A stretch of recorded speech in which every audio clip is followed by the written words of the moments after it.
Good deal. Good afternoon. A happy Friday afternoon to all of you who are joining us here in Facebook land. Hope that you have had a great week. Hope that you have stayed healthy all throughout this week and that things are looking up for you in your life. I encourage you that if you're feeling down and downtrodden at this time, maybe depressed, not seeing the good in your life, just open your eyes a little bit, look for the good that God is doing in your life. I guarantee you there will be something there for you to see, something there for you to be encouraged by. All it takes often is for us to look to see the blessings that God has given us. I certainly count Tuesday and Friday afternoons as blessings in my life, as I'm joined here by my friend Alan Seenstrang as we continue our series of studies in walking through history, or walking through his story, the story of God and his creation of mankind as is found in the book of Genesis. We are working our way through, we're about right here in the middle of the book of Genesis in this study. Genesis right at 50 chapters, and we're beginning in chapter 25 in verse 19. We've just concluded with the Abrahamic portion of this story. Abraham is a central character, and he's going to continue to play a key role as being the foundation on which the promises that are going to be talked about today were first built. And if we get even into the New Testament, see the great role that he plays as being a stalwart of faith and an example for so many to follow in their faith to God. I hope that this study today will give you a great insight into the text, that will be able to bring out some things that can help you in your understanding. And I hope that you'll be encouraged as we study God's Word together this afternoon. Alan, how are you doing today? I know you're happy that it is Friday, as we all are. Well, you know me, Fridays, Thursdays, Tuesdays, they're pretty much all the same around here. So They're all the same. Yeah, there's very little in between. I sometimes do have to check and make sure I know what day it is. They all end in day, right? Mm-hmm. What day This is has it? been Well, it's the one that ends in Y. That's what these today is. these studies have been good just to keep me. That's why we have Sundays and Wednesdays. Well, now I've got Right. Tuesdays and Thursdays just to keep my week organized. Yeah, I heard that. I agree with you completely.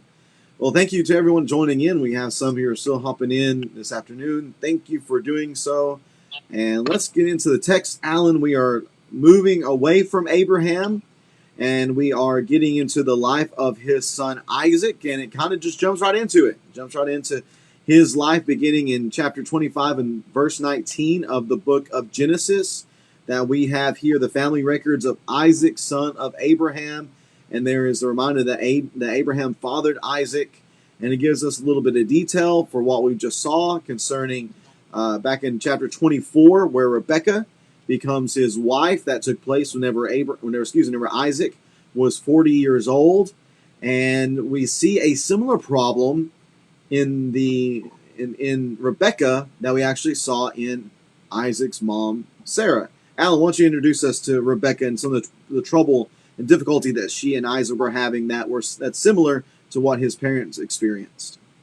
It's similar, and then there's kind of a big difference as well with Abraham and Sarah. They went years, decades in Genesis. They went chapter after chapter after chapter, and were never able to conceive, never able to have a child. Well, we get in verse 21, Isaac prayed to the Lord on behalf of his wife because she was childless. The Lord receptive to his prayer, and his wife conceived. So, in one verse, we have a reminder that they've had some trouble so far. And looking at some other verses, this is a decent amount of time. It seems like it's about 20 years, I believe, that since the time that they got married until the time that Rebekah conceives and has Jacob and Esau. But in the narrative, it goes by like that, and Isaac does something interesting that we never see Abraham do, and that he prayed on behalf of his wife. If you'll notice, that never happened with Abraham. Right. And I don't know if that's because he never prayed for that, or just he was waiting for God to do that. Clearly, I think maybe it highlights Abraham's maybe times of lack of faith in regards to how God would ensure all those promises would come about. He clearly has doubts because he goes through the whole episode of marrying Hagar and trying to have a son through her. All those alternative routes until finally Isaac's born. But you really don't see that with Isaac at all. He prays and the Lord hears finally. So I don't know how long, if he was praying for years and he finally heard, or he finally prayed once and that was all it took. But just kind of completely different from the story of Abraham. And one other glaring difference that we're going to see here whenever it came to this story, and maybe it just shows the power of prayer, I don't know, but whenever she finally does conceive, we see in verse number 22 that that it wasn't just a child, but it was children. We read in verse 22, actually see verse 21, that Isaac prayed to the Lord on behalf of his wife because she was childless, and the Lord was receptive to his prayer. That is a principle that we see all throughout Scripture. The Lord hearing the prayers of righteous people and receiving them, and if it is according to his will, granting them what it is that they have requested. And his wife Rebecca conceived, and she conceived really well because the children inside her struggled with each other. And and oh man, and this just brings back all sorts of memories for me whenever Katie was pregnant with either of our two daughters. The whole question, why is this happening to me? I could see that whenever she was pregnant with our girls, and I can only imagine what it would be like if she was pregnant with twins. Why is this happening to me? Why is this struggle taking place? I can't even comprehend, being a male, what it would feel like to have little bodies inside of me tussling and wrestling all the time. But the Lord even hears her.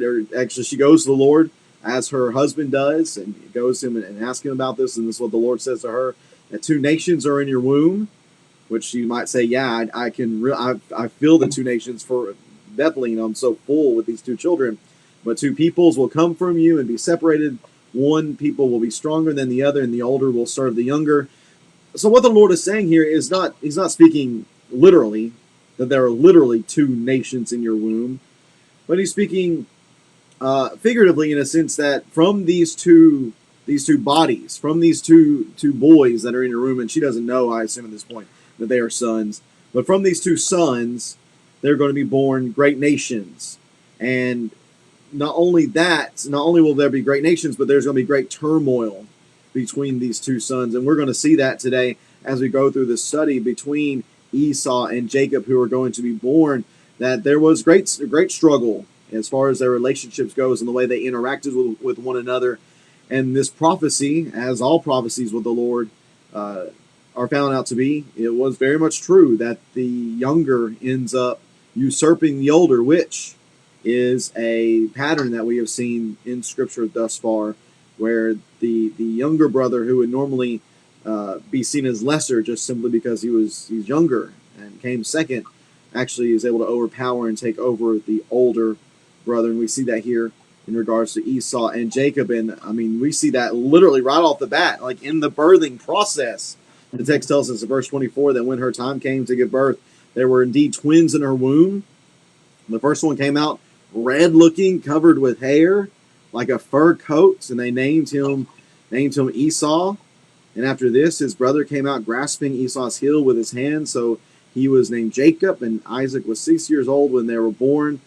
Wow, this is just unique. Number one, because it's twins. Both of my daughters were single babies, so there was no interaction, but there definitely was no description as detailed and vivid that I could give for my daughters. They just seemed like regular babies. But here, Esau Allen, he was a hairy man, to say the least. Started out hairy and Yeah. hairy red, and obviously this is not just a loose detail that's just thrown in. This is going to play in later, so that's why it's there. But the main one, I think, is Jacob, and of course both of these descriptions have to do with why they're named the way they are. Esau basically meaning red, and Jacob, that name means like to grab the heel, and it kind of supposes kind of deception or deceit, or just someone that is striving to increase his station, usually kind of in a negative way. Yeah, So, definitely a negative connotation to this particular name. and it's important because Jacob will have a name change eventually, Mhm. and eventually he's going to be called Israel, and that, just like with Abram becoming Abraham, Sarai, Sarah, we see that a name change usually kind of sparks a different path in one's life, usually for the better. So Jacob's name kind of implies that he's going to have a rough beginning, maybe not the best character, but we'll see over his narrative that he does improve, much like Abraham does. It is a faith increase throughout his life. Yeah, there's definitely going to be a change in the character of Jacob, and for these two brothers, you definitely see where that change might have been welcomed a lot sooner on in their lives than they end up being, because as we see in verse 27, uh, sometimes when you have twins, some twins are just alike, and some twins could not be any more different. For these twins, you have that second option, that they just could not be any more different, because we see in verse 27 that when the boys grew up, Esau became an expert hunter and outdoorsman. He was a rugged fella, but Jacob was a quiet man who stayed at home. I like what Alter says. He was a simple man. There wasn't much going on with Jacob. And Isaac loved Esau because he had a taste for wild game, but Rebekah loved Jacob. You might remember in chapter 24 that whenever Isaac is introduced to Rebekah, Isaac is actually out in the field. He's making a journey. He's outside, and that seems to be something that he enjoyed. And he has a son Esau that enjoys that, and naturally, they gravitate to one another. And you have another son who isn't much into the outdoors, and he maybe likes to stay inside more like his mom. Then naturally, those two would gravitate to one another. What we're going to see here is, if we don't take anything truly theological away from this text, we can simply take away some parenting advice, some parenting principles and lessons. Number one, do your best not to pick favorites with your children. I think we're going to see that very much in this story, is that whenever you have one child really holding on to one parent and one child holding on to another parent, and both of the parents are really looking out for the best interests of the individual children and not for them collective as a whole, it's going to lead to issues. And we'll see that specifically in chapter 27 in regards to the blessing. But we just have these two very different people here. And in the beginning of verse 29, we see that maybe it was Jacob decided that he wanted to maybe earn his dad's favor a little more, so he's cooking some stew of some sort. Maybe it was some meat type of stew. Maybe it was just stew that he was used to making, being at home. But Esau comes in from the field, and the text tells us that he's exhausted. And he said to Jacob, and you can really see the difference here between these two people. The way I imagine this is you have rough and tumble Bear Grylls Esau, right? And then you have prim and proper like Bobby Flay here in the tent. And I could just see Jacob really putting some effort into the stew, just sprinkling the spices, and he's getting a spoon, just get a little taste of it. And then you have Bear Grylls Esau coming in here and saying, hey, let me get some of that red stuff. Just very, very rugged, very raw. And he says, because I'm exhausted, and that gives us a little more details why he called Edom.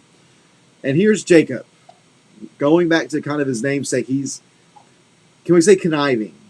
Maybe might be a good word for Jacob. He is always thinking, whereas Esau is just kind of throwing his words around. He just rough and tumble, flying by the seat of his pants. We see Jacob here taking the opportunity to think, okay, I can give him some of the soup, but what can I get out of it? He's very measured with his words. First, sell me your birthright. Alan, if you're Esau at this moment, would you see as two comparable things a bowl of red stuff and a birthright? Would you see those as comparable things? And what would you do in this instance? Well, I like to look at this. There's details that we don't have in the story, but I think we can make some implications about just kind of filling in some blanks as to what happened previously in these regards. I don't think this is just, all of a sudden Jacob's like, I could probably get something out of it. Let me think of something real quick. I get the sense that this is, and why would he think of the birthright? And why would that just come up randomly? I get the sense that this isn't the first time Jacob's thought of this, and I don't think this is the first time that Esau has communicated his despise of the birthright. For him, for Jacob to come up with this idea, and I just think that at some point before, Esau has mentioned or said something to kind of spark this in Jacob's mind. And we get a little bit of Esau's character here because, yeah, he says he's exhausted, but really, like, he's trading his birthright for some stew. Like, he says he's on the verge of dying. Clearly, he's not about to die. Clearly, he's the drama king. I mean, he could, and I mean, it's not like there's no more food anywhere in the vicinity for him to go see. Like, he just he's one that thinks in the moment and is thinking of the physical. He is hungry. He needs to be filled right then. It doesn't matter the cost. He doesn't care about the big picture or what's worth it more. If he was, literally about to die 5 seconds later, then yeah, this is probably a good deal. But I think it's pretty clear that he's not going to die anytime soon from hunger. This big, strong guy, I think he can go a day or two without food. It'll be all right. He can wait another 10 minutes for someone else to bring him some food. So yes, we tend to look at Jacob and he gets a bad rap with these stories because of his name, his grabbing the heel, deception, all that type of thing. But it's clear, and the text even says this right at the end, verse 34, so Esau despised his birthright. Right. It never says, so Jacob stole the birthright. Exactly. It says Esau despised the birthright. So, I mean, yes, probably both have some fault here, but it's clearly Esau who is, I think, sinning and showing his nature at this instance. Yeah, you have one who doesn't seem to value the blessing that it is to be the firstborn, and then you have one who values it so much that he's willing to be conniving, try to figure out a way to get it. And for Esau here, he just doesn't care. It shows what apathy can do to someone. Jason asked a question here, Alan. How old were they in this story? I'm thinking maybe young adult to late teen. What do you think here? Do we have any insight into that? Verse 27, when the boys grew up. So, I mean, I wouldn't say grew up if they're still boys. So I would assume they're young men at this point, probably. And actually, no, I think it does say, well, yeah, in the next story, I think it gives Jacob's age when he leaves to be about 40, if I remember right.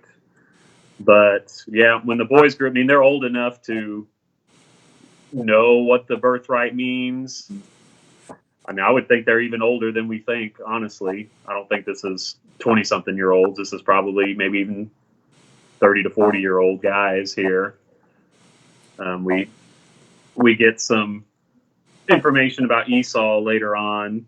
It says when he's 40, he takes wives, so it could have been about that time. But we don't know. Yeah, I don't see anything really conclusive to know how old they were. It would seem, though, as you mentioned, that they are at an age where they can comprehend this stuff. They understand the significance of the birthright. At least Jacob, at this age, really understands it to the degree that he wants it. And maybe there's some though they are the same age, it seems to be that there's some maturity differences between Esau and Jacob. That maybe Jacob is a little bit more mature. He understands the significance of this, and Esau just kind of flippant with it. Doesn't recognize the significance of it. Doesn't really desire it. Hey, I'm going to die. Meaning, I'm going to die. If I don't get food right now, I'm going to die. Or, hey, I'm going to die anyway. Some of this existential type thing where I'm going to die anyway, so what does it matter if I have the birthright or not? So I'm not going to keep it forever. Just this kind of immature type of understanding. But, I mean, the birthright, it's a pretty big deal just from a very practical standpoint. I mean, we're talking somewhere between a half to 2/3 portion of the entire inheritance that Isaac is going to give to the firstborn son. That's a big deal. That's a big deal, especially if it is more towards the 2/3 portion.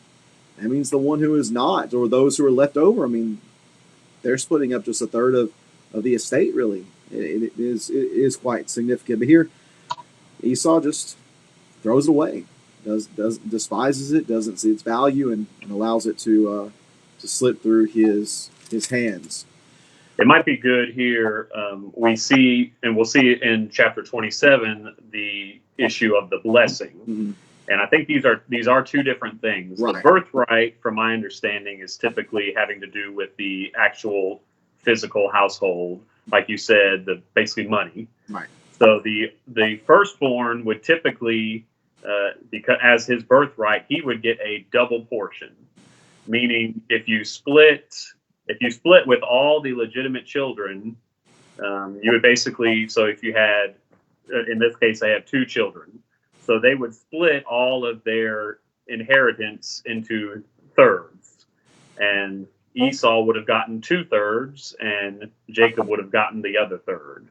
And you do the same, however many children, you would just split it more, but the firstborn would get 2 of those portions, and everyone would get 1 portion. So the birthright is talking more about just what he would inherit.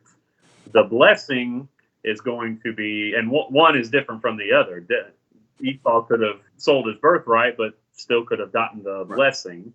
We'll see the blessing typically refers to the kind of the priestly spiritual line that went down.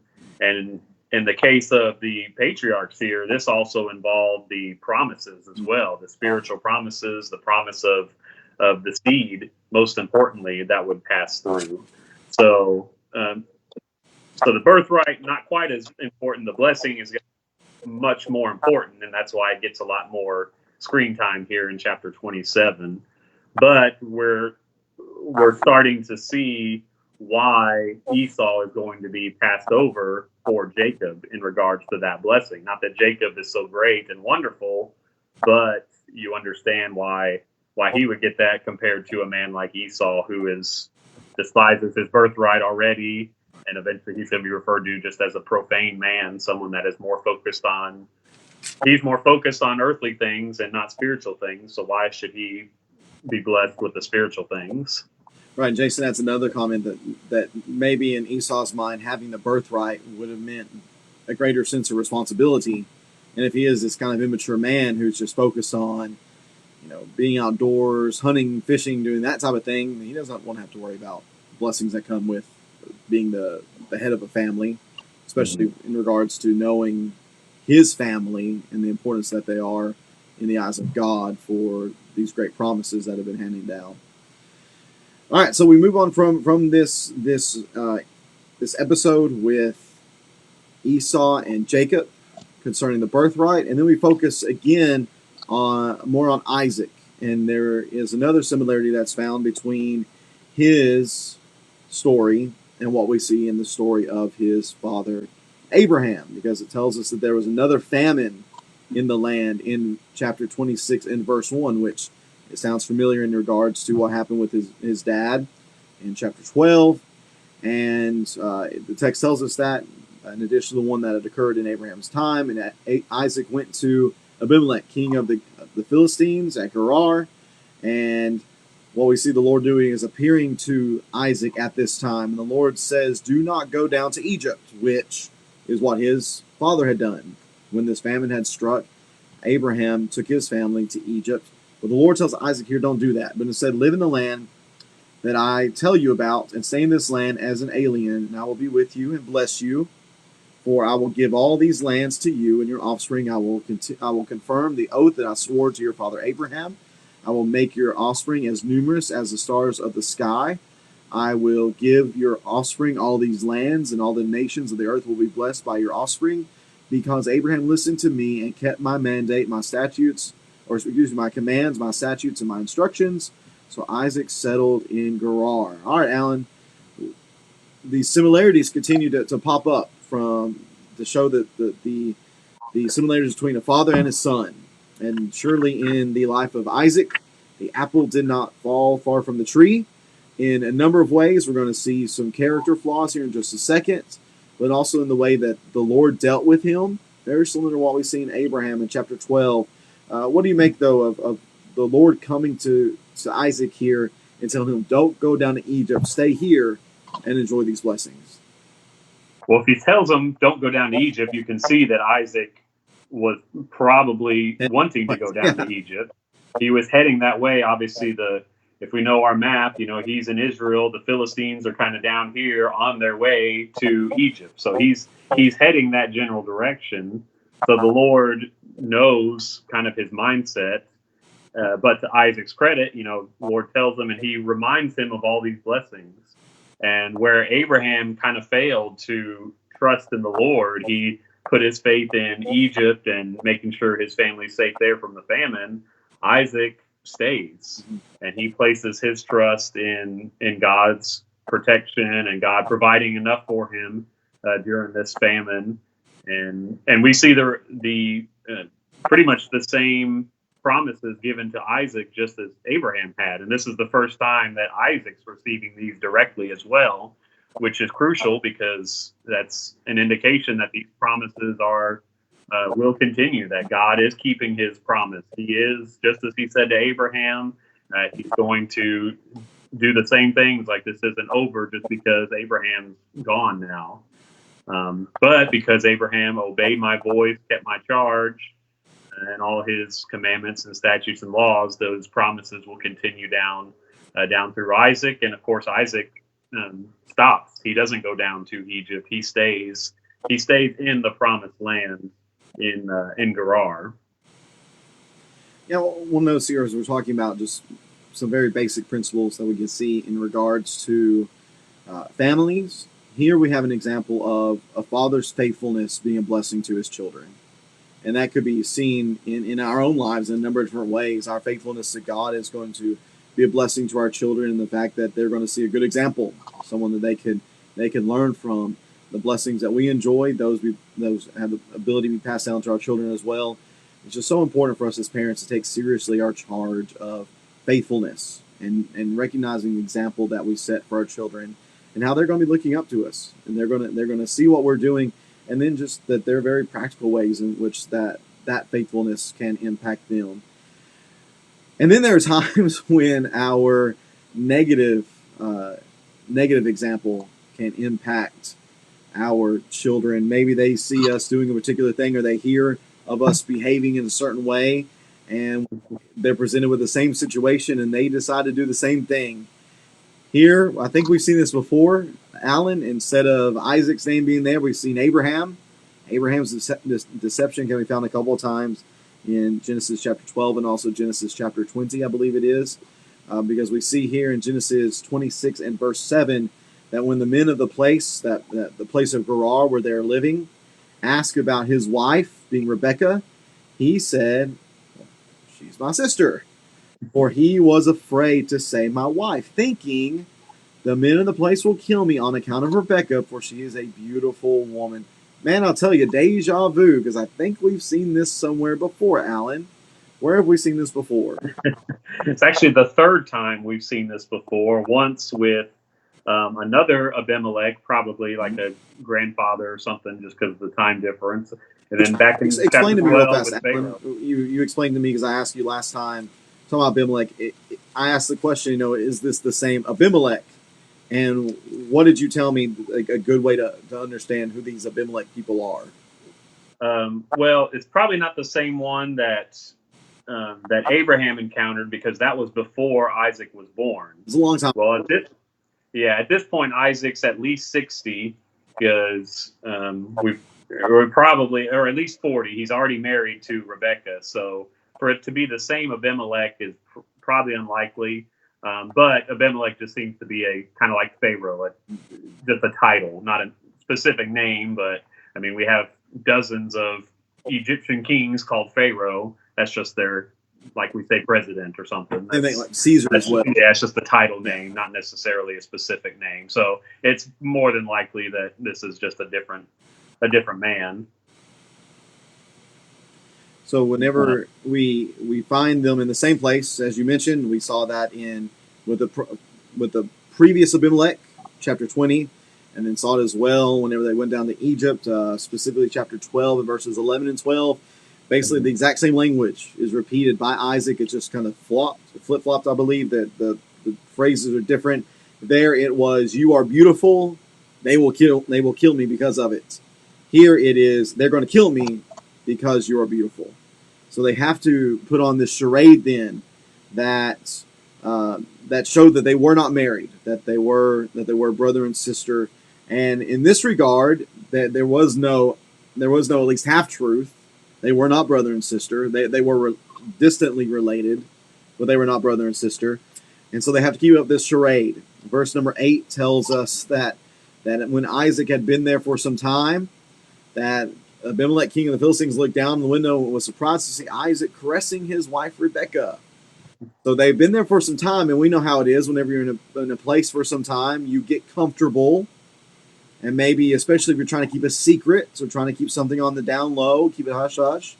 Maybe you get a little too comfortable, as they seem to be getting a bit comfortable with one another, and Isaac is showing some sort of affection for Rebekah that you would not expect to see between a brother and his sister if they are not husband and wife, which we know how strange things were at this time that brothers and sisters did marry. But nonetheless, what he was doing signified to Abimelech that they were more than just brother and sister, which is why Abimelech sent for Isaac and said, "So she is really your wife." It's like he had been wondering if that was the case or not.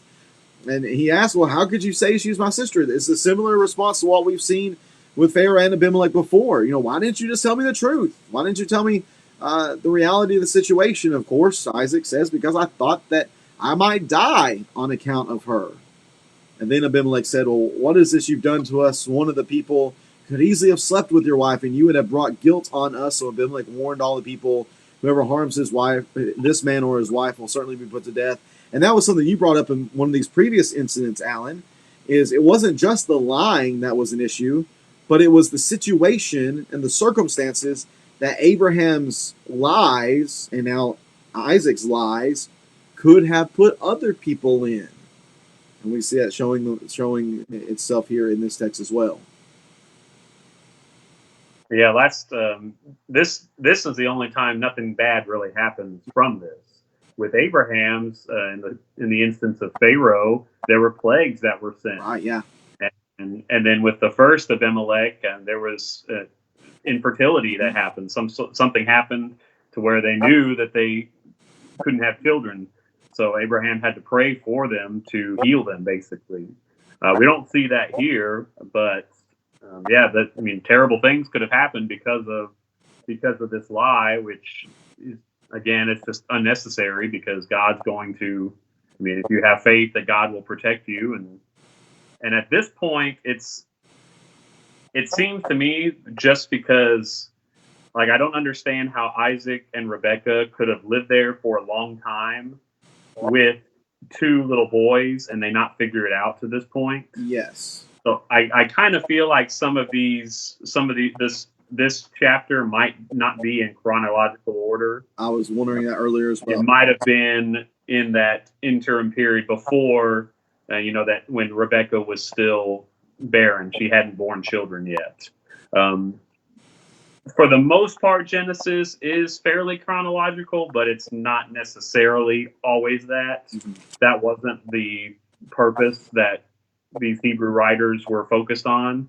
So that's why you see these stories that, might be duplicates or it might seem like duplicates, or they just don't seem to go right in order. That's because the writers are trying to do something else. They're not trying to write in a chronological order. So I think that's the case here. Because if they had two little twin boys running around, it's kind of like, well, where'd those come from? You kind of figure it out a little bit quicker than they did. Yeah, well, those are our little brothers too. Yeah, I don't think that would have gone over too well to have siblings that spread apart. Even though these were strange times, and I guess crazier things did happen from time to time. Mm-hmm. So we have this episode here where there is a similarity between Abraham and Isaac, and really, chapter 26 is one, two, three, four different instances where there are great similarities between the father and the son. The first one here being this issue with the people in Gerar and the lying about being siblings. And here we have another conflict that begins in verse number 12 over lands and wells and resources that are going to help in the watering of herds and such. We read in verse number 12 that Isaac sowed seed in that land, and in that year he reaped 100 times what was sown. The Lord blessed him, and the man became rich and kept getting richer until he was very wealthy, and he had flocks of sheep, herds of cattle, and many slaves, and the Philistines were envious of him. So the Philistines stopped up the wells that his father's servants had dug in the days of his father Abraham, filling them with dirt. And Abimelech said to Isaac, "Leave us, for you are much too powerful for us." Not exactly the same, but still we see issues here regarding wealth and flocks and herds and resources. We see this here with Isaac and Abimelech and the Philistines, but we also can go back and see that in the life of his father Abraham. And who was the conflict with in his life, Alan? Oh no, now I blanked. Was it? Lot. Oh, you're talking about Lot. Yeah, okay. Lot. Yeah. Yeah. Sorry. So I was thinking about the wells there. No, you're fine. No, sort of similar in regards to just conflict. Mm-hmm. Though there was obviously a better relationship between Lot and Abraham than Sure. these individuals, but still the circumstances are all similar in the fact that there's a number of people. Resources obviously are finite; they're not just unlimited resources. And here Abimelech comes up and says, "Hey, you've got too much for us. You need to get out." Abraham, the difference between Abraham and Lot is Abraham voluntarily said, "Hey, you pick. That way we're not stepping on each other's feet." Here, Isaac is told, "You need to leave. You need to leave," and which is what he does. So he left there, verse number 17, camped in the Gerar Valley and lived there. And then Isaac reopened the wells. So there's a lot having to do with wells and water here in this particular section of this chapter. That Isaac reopened the wells that had been dug in the days of his father Abraham, that the Philistines had stopped up after Abraham died. He gave them the same names his father had given them. And then Isaac's servants dug in the valley and found a well of spring water there. But the herdsmen of Gerar quarreled with Isaac's herdsmen and said, "This water is ours." So he named the well Esek because they argued with him. And they dug another well and quarreled over that one also. So he named it Sitnah. And he dug from there and dug another. And they did not quarrel over it. So he named that one Rehoboth. And said, "For now the Lord has made space for us, and we will be fruitful in the land." So just no matter where Isaac's going in this place, which think about it from his perspective, he might wonder, "Hey Lord, why did you have me stay here? Why have me stay in this land if there are going to continue to be these issues that I'm having with the people who live in this place?" And yet at the end of the day, whenever all of it is said and done, I really love the end of verse 22. "For now the Lord has made space for us, and we will be fruitful in the land." Here seems to be a moment where Isaac sees God's blessings. How he's endured a struggle, there's been quarreling and fighting and bickering, and finally he finds this place, and he gives God credit for what he is experiencing. I think that's a good example for us to follow. Not so much the lying, when you leave that behind. You know how it is even with inspired Bible stories. I talk about often whenever I'm talking with people about extra biblical writings. Whenever you're reading it, it's kind of like what you do with fish and chicken. You eat the meat, you throw away the bones. We can do that here with this story as well. We eat the meat, the good example of Isaac, and then toss out the things that he did bad and don't replicate them. Here we see Isaac in a good spot. And from there, beginning verse 23, Alan, it seems that the Lord responds in kind based upon what Isaac has done. You want to talk about that for a moment? you get the sense in both of these instances, beginning of chapter 26 with the famine, and then now, um, think about what happens when you don't have a well in that area. You die. Yeah, So yeah, this was a lot more serious. The fact that they're having trouble uh, finding a place to get water, especially as large of a household that Isaac had. This is more than just some issues. These are serious threats. First, with uh, Rebecca, the she's my sister thing. This is a threat to their offspring, and then now a threat just to their livelihood. And so it makes sense that both times when God comes to him at the beginning of chapter 26, and then here in verse 24, I'm the God of your father Abraham. Do not be afraid, for I am with you. He's reassuring Isaac, and Isaac still has some faith. We will be fruitful in the land. He said that. He knows. He believes in God's promises, but there's still, I mean, there's worry there because of this trouble. But God is reassuring him, and I will bless you. I will multiply you, and just like Abraham did so often. Notice what Isaac does in verse 25. So he built an altar there, called on the name of the Lord, and pitched his tent there, and Isaac's servants dug a well. So he, like you mentioned, a lot of these are just tying Isaac to Abraham in literary ways, and this is just another one. He does. He's tied to Abraham in his faith now. He's calling on the name of the Lord. It took some time. I think you could almost have the same sort of up and down path here in a smaller scale with Isaac, mm-hmm. but he eventually reaches that kind of similar level of faith here with that Abraham did back in Genesis 22. Yeah. It's really hard to compare, I guess, Isaac and Abraham in some ways. Whenever you have one man who has 13, 14 chapters written about him, and then you have Mm-hmm. Isaac here who has really this one chapter dedicated just to what he does, and then chapters 25 and 27 speak of him, but the focus is kind of elsewhere. Uh, but we do see that up and down nature of their lives. But what I would want us to draw attention to, and you just mentioned it, is making those connections between Isaac and Abraham. Twice here, Alan, I see in verse number 5 and also in verse number 24 that God emphasizes the reason I am doing this, the reason I am blessing you, is because, verse 5, Abraham listened to me, kept my commandments, my mandates, my statutes, my instructions. And then here, verse 24, because of my servant Abraham. This man's faithfulness was ever reaching and spanned not just the generation to his son, but that faith is going to span generations to his grandsons and his great grandsons and great grandsons. And his faith even continues to affect us today because we read of his example particularly in the book of Romans, that we can look to him as being a father of our faith, and we can look to Galatians 3 and see that we too, in our faith in God, find ourselves to be heirs of the promises of Abraham and being being those who inherit his blessings. And then you mentioned as well, verse 25, he called on the name of the Lord. That's something we've seen a number of times. We saw in chapter 4 and verse 26 in regards to Seth. We saw it 2 times within the life of Abraham, chapter 12, verse 8, and chapter 13, verse 4. And then here we see it again with Isaac, that in chapter 26, verse 25, he called on the name of the Lord. Those who are faithful, this is something that they find themselves doing, taking time to focus on God and bring glory to his name. All right, There's go ahead. there Go ahead. there's several times in here too. I want to highlight that Isaac and Abraham, these men were supposed to also told that they would be a blessing to the world.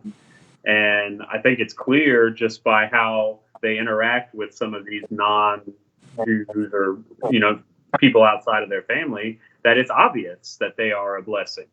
The Philistines, it says, were envious of him in verse 14 because of how the Lord had blessed him in verse 12. And a little bit later, we'll see they even say, "You are now blessed by the Lord" in verse 29. Yeah. So the fact that Isaac, there's something special about Isaac, there's something special about Abraham, does not go unnoticed by those around him. And that's why you see certain men try to associate with them, or I think in the case of some more wicked people, they try to disassociate because those, just that conflict can't, wickedness and righteousness just can't and can't meet. But they are fulfilling these promises by God, and they're being blessed. They are blessing those that are around them, and men like Abimelech here that make a covenant with them, they will be blessed in a secondary way. Yeah, and that's perfect segue, Alan, into the finishing section here of chapter 26. The fact that Abimelech comes to Isaac in chapter 26, verse 26, with Hazath, which is his advisor, and Phicol, the commander of his army. And Isaac said to them, "Why have you come to me? You hated me, and you sent me away from you. Hey, you kicked me out. Why are you now coming to me?" And they replied, "We have clearly seen how the Lord has been with you. We think there should be an oath between two parties because of us, or between us and you.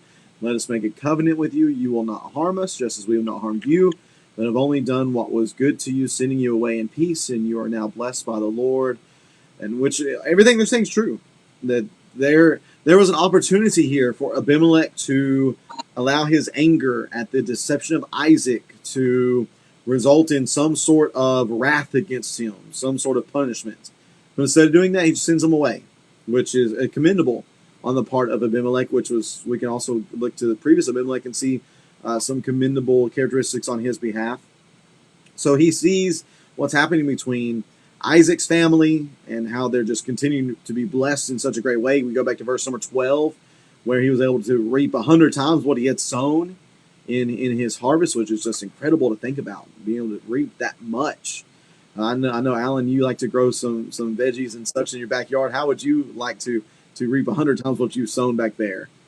I'll take 100-fold. That's right. Hey, We'll probably have that with squash and zucchini this year, but nothing else is doing too well. Hey, listen, so if you need any of that, I'll trade you. Hey, we might do. We'll have once all this clears up. We'll have to have you over the house do some hibachi on the black stone grill. There you go. That goes well with that. Might have the Seed and Straying farmers market out there where you guys live. But we see that there's this proposed covenant of peace. Which, hey, who doesn't want peace? That's a great thing to have. Peace is a blessed thing to have. How blessed are men who dwell peacefully with one another. That's a good thing. So he prepared a banquet, verse number 30. And they ate and drank. They got up early in the morning and swore an oath to each other. Isaac sent them on their way, and they left him in peace. On the same day, Isaac's servants came to him to tell him about the well they had dug, saying to him, "We have found water." He called it Sheba. Therefore, the name of the city is Beersheba today, which that is a familiar place we see within stories of the Old Testament. And then the chapter concludes with Esau's wives. When Esau was 40 years old, he took as his wives Judith, daughter of Beeri, the Hittites, and Basmath, the daughter of Elon the Hittite, and they made life bitter for Isaac and Rebekah. Oh man, listen, there are few things more miserable in life than having trouble with the in-laws. I'm blessed. I don't have that trouble. I have wonderful in-laws. I don't know if Mitchell or Jeanette's watching, but in case they are, I love them very much. They've been great to me, and I know you love your in-laws as well. Dwayne and niece are great, and it's just a good thing. But we're looking at this. We continue to see issues.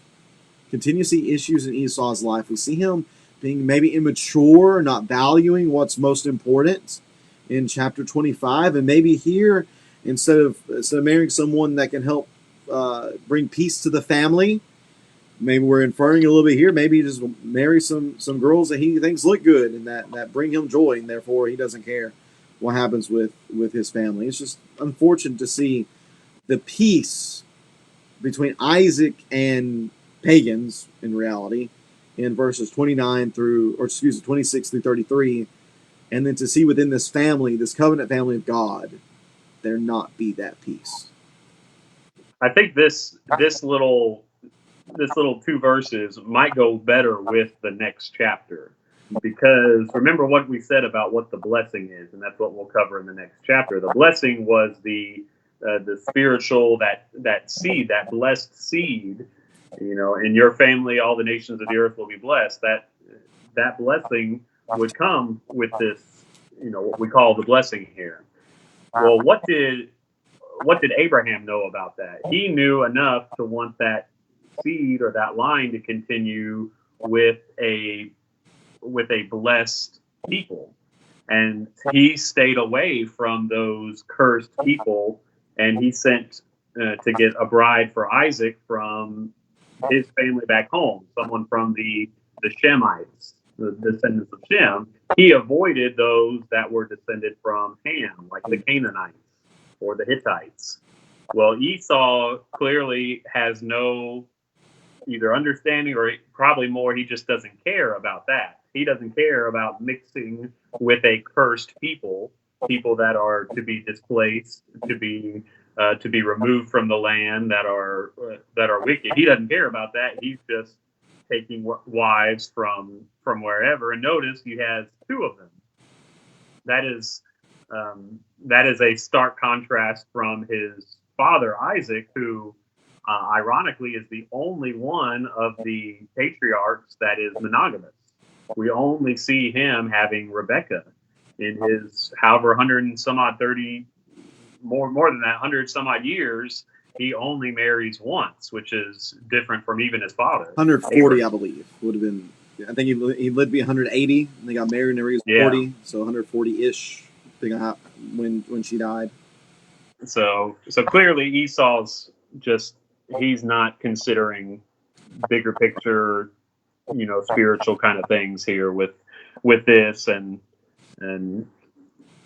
it grates on Isaac and Rebecca. Obviously, it made life bitter for them. Right, and even with this going on, what we're going to see here in chapter 27 is that Isaac still wants to bless him, even with the less than ideal decisions that are being made. We read in verse number 1, when Isaac was old and his eyes were so weak that they could not see, he called his older son Esau and said to him, "My son."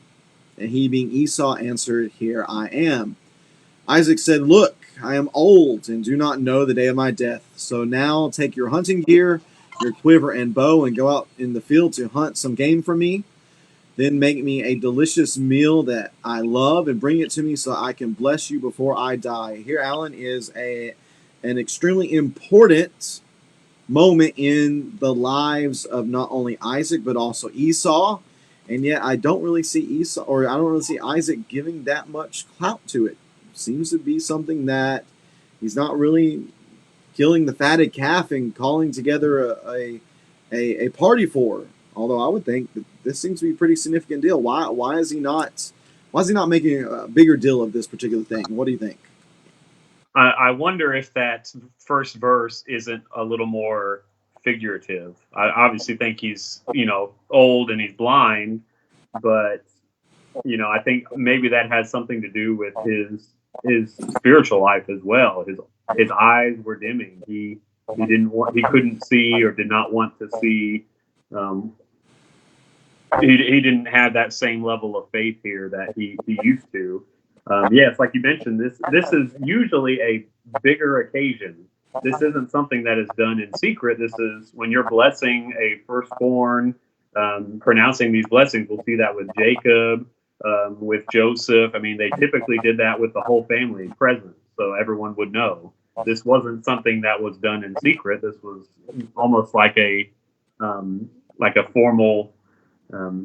I guess the equivalent today would be after someone dies and they leave like a will and testament on video, where you gather the lawyers, the whole family comes together, you watch the video. It's not done in secret. Everyone knows what you leave your stuff to.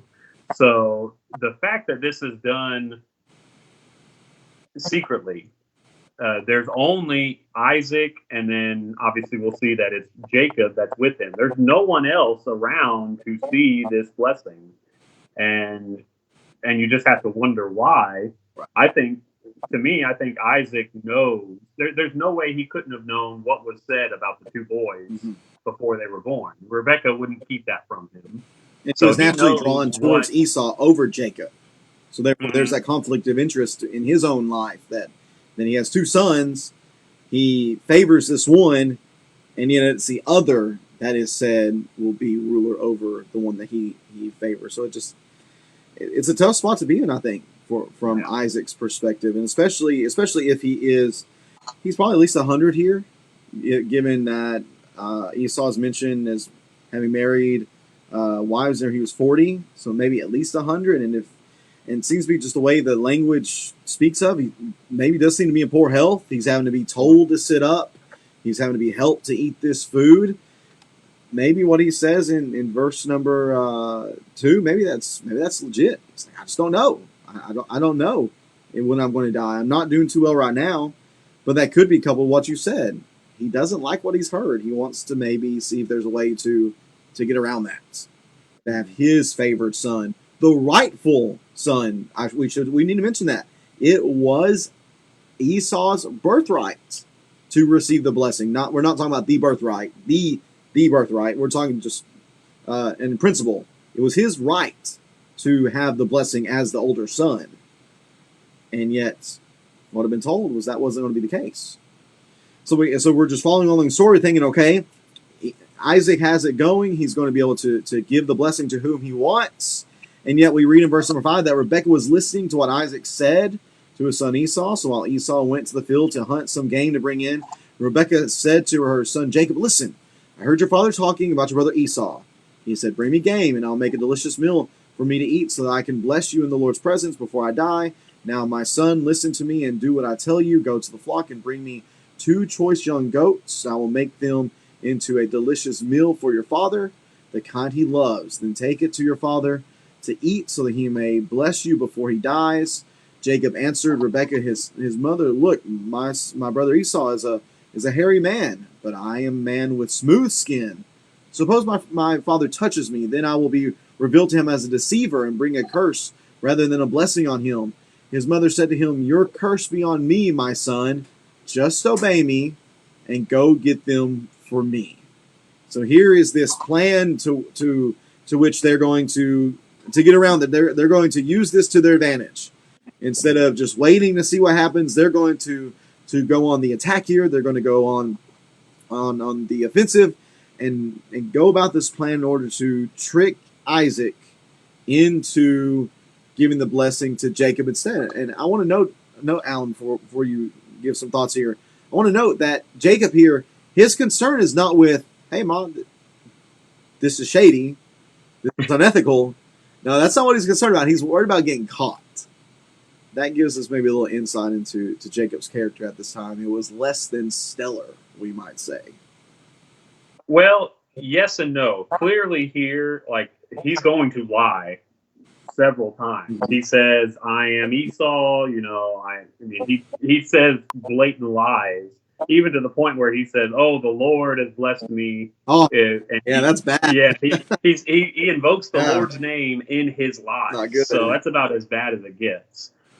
So Jacob's living up to his name now, but one thing I was reading, if he has always been like this, if he's always just been shady, a lying, deceptive person his entire life, then I don't think that this whole story would happen. Because Isaac has doubts throughout this. He's like, it kind of sounds like Esau. So he's already having a little bit of doubt just by what he's hearing by his other senses. But if you, on top of that, you add the fact that he knows Jacob, his son, is this shady, deceptive supplanter all the time, then he's going to be on high alert. Well, he believes him. So I think that just says that maybe Jacob isn't quite as evil and deceptive his entire life, like we tend to think he is. We see 2 instances where he kind of has some, maybe not the best character, but I don't think this was necessarily a complete character trait, or else, there's no way he could pull the wool over Isaac's eyes this way. Isaac would have seen right through it pretty quickly.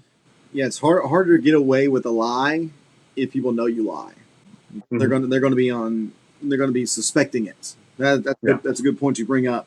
But they go about this whole ordeal, and he has these worries about getting caught, and Rebecca's just worried about her son. Listen, I'll take care of you. We're gonna get this taken care of. So he went, verse 14, and got the goats and brought them to his mother, and his mother made the delicious food his father loved. Then Rebecca took the best clothes of her son Esau, her older son Esau, which were in the house, and had her younger son Jacob wear them. She put the skins of the young goats on his hands and the smooth part of his neck, and then he handed the delicious food and the bread she had made to her son Jacob.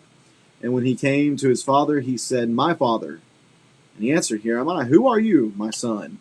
Jacob replied to his father, "I am Esau, your firstborn. I have done as you told me. Please sit up and eat some of my game so that you may bless me." But Isaac said to his son, "How did you ever find it so quickly, my son?" He replied, "Because the Lord your God," what you mentioned, Alan, "because the Lord your God made it happen for me." Hey, that's not good. But Isaac then said to Jacob, "Please come closer so I can touch you, my son. Are you really? Are you really my son Esau or not?" So Jacob came closer to his father Isaac, and when he touched him, he said, "The voice is the voice of Jacob, but the hands are like the hands of Esau." And he did not recognize him because his hands were hairy like those of his brother Esau. So he blessed him. And again he asked, "Are you really my son Esau?" He replied, "I am." Then he said, "Bring it closer to me and let me eat some of my son's game so I can bless you." Jacob brought it closer to him, and he ate, and he brought him wine, and he drank. Then his father Isaac said to him, "Please come closer and kiss me, my son." So he came closer and kissed him, and then Isaac smelled his clothes. And it's at this point that he blesses him and says, "Ah, the smell of my son is like the smell of a field that the Lord has blessed. May God give you from the dew of the sky, of the richness of the land, and abundance of grain and new wine. May people serve you, and nations bow to worship you. Be master of your relatives. May your mother's sons bow and worship to you. Those who curse you will be cursed, and those who bless you will be blessed." So the ruse, even though Isaac wasn't buying it initially, and even though he continued to question whether or not the person before him was actually Esau, whenever the clothes, and he smelled them, he smelled the clothes, and he knew that smell. So at this point he says, "Okay, now here's your blessing." And Alan, if you don't have any comments about the ruse, I'm sure you have some thoughts about this blessing. It's an important thing that we see here in this text. Yes, you get a couple stages with the blessing here. First, it talks about the dew of the ground or dew of the sky, the richness of the land, the abundance of grain, having to do with just crops and possessions there. Then you get more of a spiritual blessing here. Verse 29: May people serve you, nations bow and worship to you. Obviously, I think that's showing how Israel would eventually be a blessing to the world and be supposed to be a light to the world. And then lastly, you have be master over your relatives. May your mother's sons bow and worship to you, kind of highlighting his preeminence over Esau specifically, but over all of his descendants and all the other descendants. I think it says brothers, but I think that expands to any that were descendants of Abraham that were not part of the line. So that could be Ishmael, that could be the sons of Keturah, that could be Esau, that could be Lot's people as well. And then it finishes with the same blessing and same blessing that Isaac and Abraham have received. Those who curse you will be cursed, and those who bless you will be blessed. So it's clearly passing that spiritual blessing down to Jacob here, Right, and not to Esau. Yeah, as you mentioned, there's a difference here between the birthright and the blessing. This blessing does have much more of a long-lasting impact. It is a blessing not just upon this individual, but we see the blessing extends to descendants. You do see the possessions being blessed here, that you'll have what you need. Then you have, as you said, spiritual also kind of a political type of thing, that in society you're going to have a strong place.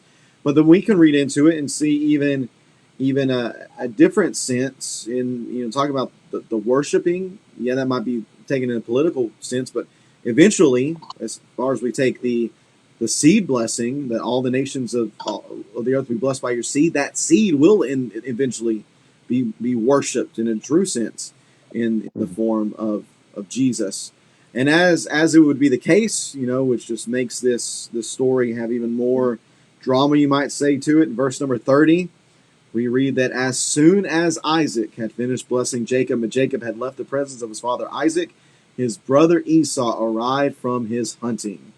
He had also made some delicious food and brought it to his father, and he said, "Let my father get up and eat some of his son's game, so that you may bless me." But his father Isaac said to him, "Who are you?" And he answered, "I am Esau, your firstborn son." And Isaac began to tremble uncontrollably. "Who was it then," he said, "who hunted game and brought it to me?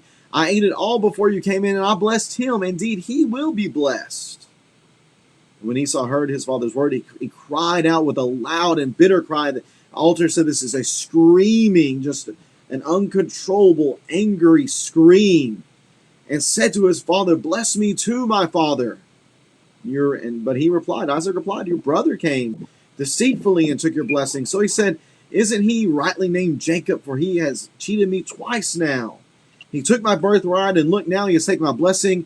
Then he asked, "Haven't you saved a blessing from me?"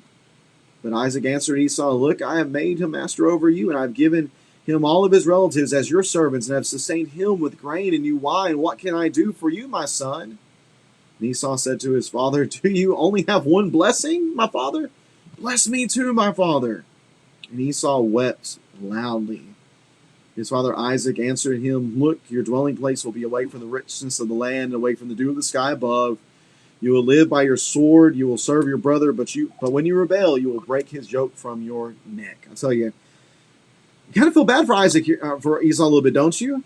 You kind of feel a little bad for him, because you can just imagine seeing him. And what the way I envision this is seeing a grown man just groveling, like him just broken at this point. He didn't care much for the birthright before. And maybe he had learned from that. Maybe he was never going to let Jacob get the better of him again. But now he was just broken, and he is so upset to see him just at the feet of his father, just whining, crying. "Is there nothing else for me?" There was. Isaac gives him a blessing. It isn't much, but Alan, why didn't he just say, "You know what? Deceit. That was not proper. We're just going to cancel that out. Here's the true blessing." Why not just go about it that way, Alan? What do you think? I think, like we mentioned, I think the whole goal Isaac had here was to bless Esau. And I think that flew against what he knew maybe God wanted. So he was trying to get around it a little bit. But at this point, when he sees that despite all of everything he's tried to do, Isaac's tried to do, God still God's will was still done, even in this crazy, deceitful way, which I don't think God necessarily had to have Jacob lie about all this to make that happen. But I think it became clear to Isaac that this is God's will. There's no going back from that. He's not going to try to, like, okay, cancel that. Let's bless Isaac, or let's bless Esau in this way, because I don't think it was possible. He understood that at this point. There's no way he could bless Esau that way when it was not Esau that God had chosen. God has clearly marked Jacob and his descendants to be the blessing. That's one thing. A lot of a lot of people will use these verses to show how God, predestines and pre-chooses someone to be his people, whether it be a Christian or not. And there's nothing that we can do about it. There's no choice in the matter for us. Well, notice what happens. Esau is still blessed. They are both blessed. But what God is choosing here, he's not choosing a specific person. He's choosing a specific line, a specific nation in which he can bless the rest of the world. So it's not like he's cursing Esau in this just because. but he's choosing Jacob and his family and his descendants for this seed to go along. So these are, even though we're talking about individuals here, these are very much big picture national type blessings, not specific blessings, which a lot of the predestination beliefs use these specifically when they, I think, should be done more generally. Even if we go back to whenever they were still in the womb, Alan, they're not spoken of as individuals. They're spoken of as nations. And that's what we Correct. see here. That though he is not going to be the nation through whom the Messiah is going to come, Esau's descendants are still going to be a great nation. The Edomites, they are spoken of a number of times in the Old Testament. So there is a blessing here. It's not the blessing, but it is still a blessing that his descendants are going to really go on from there and to multiply and be a great nation. And yet still that doesn't suffice Esau in his anger. For we read beginning in verse 41 that Esau held a grudge. And I mean, we can't really blame him too much, I don't think. He held a grudge against Jacob because of the blessing his father had given him. And Esau determined in his heart, the days of mourning for my father are approaching. Then I will kill my brother Jacob. And when the words of her older son Esau were reported to Rebekah, she summoned her younger son Jacob and said to him, "Listen, your brother Esau is consoling himself by planning to kill you. So now, my son, listen to me. Flee at once to my brother Laban in Haran and stay there with him for a few days until your brother's anger subsides, until your brother's rage turns away from you and he forgets what you have done to him. Then I will send for you and bring you back from there. Why should I lose you both in one day?" So Rebekah said to Isaac, "I'm sick of my life because of these Hittite girls. If Jacob marries someone from around here, like these Hittite girls, what good is my life?" So Jacob and Rebekah, this scheme that they put together, though it accomplishes what they want, there is still a negative consequence from it, and the fact that now they're going to be broken up. This mom and her son that she loves so much, she's having to send him away for the good of his life. And Alan, she says here, "I'm going to send for you to come back." I don't think we ever see that, do we? Is it this the last time he This speaks to his mom? it's interesting. Rebecca had said, if your dad finds out and he curses you, let that curse be on me. Well, this is the last time we see Rebecca in the text. So, and it seems, as long as Jacob is going to be away from home, I don't think he ever sees his mother again. And her death is not even reported in the text.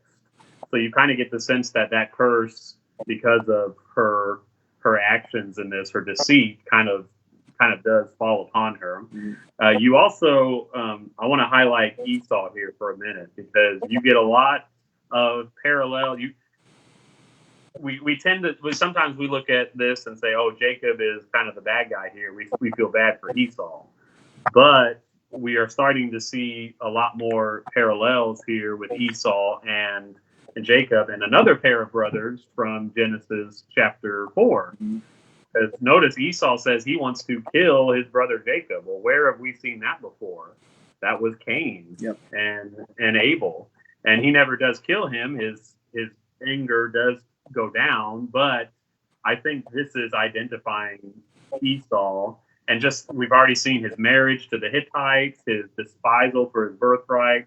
Hebrews describes him as a profane man. He's just focused on on his fleshly desires. He has shown himself to not be worthy of receiving this type of blessing. So whatever faults Jacob had, Esau clearly is at fault here just for his type of character.